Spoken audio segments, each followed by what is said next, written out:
ವಿಜಯಪುರ ಜಿಲ್ಲೆಯ ಇಂಡಿ ತಾಲೂಕಿನ ಮಾವಿನಹಳ್ಳಿ ಗ್ರಾಮಕ್ಕೆ ಹೋಗುವ ರಸ್ತೆಯಲ್ಲಿ ಭೀಕರ ರಸ್ತೆ ಅಪಘಾತ ಸಂಭವಿಸಿದ್ದು ಕೆಎಸ್ಆರ್ಟಿಸಿ ಬಸ್ ಮತ್ತು ಬೈಕ್ ನಡುವೆ ಸಂಭವಿಸಿದ ಮುಖಾಮುಖಿ ಡಿಕ್ಕಿಯಲ್ಲಿ ಬೈಕ್ ಸವಾರ ಸ್ಥಳದಲ್ಲಿ ಸಾವನ್ನಪ್ಪಿದ್ದಾನೆ.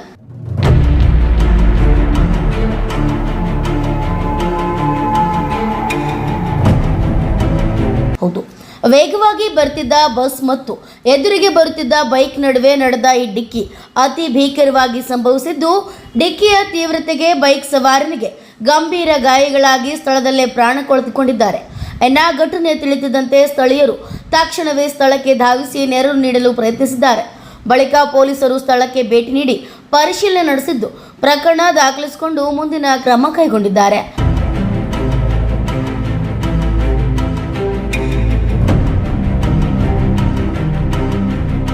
ಮೃತರ ಗುರುತು ಪತ್ತೆ ಹಾಗೂ ಅಪಘಾತದ ನಿಖರ ಕಾರಣ ತಿಳಿದುಕೊಳ್ಳಲು ತನಿಖೆ ಮುಂದುವರೆದಿದೆ. ಈ ದುರ್ಘಟನೆಯಿಂದ ಗ್ರಾಮದಲ್ಲಿ ಶೋಕದ ವಾತಾವರಣ ನಿರ್ಮಾಣವಾಗಿದೆ.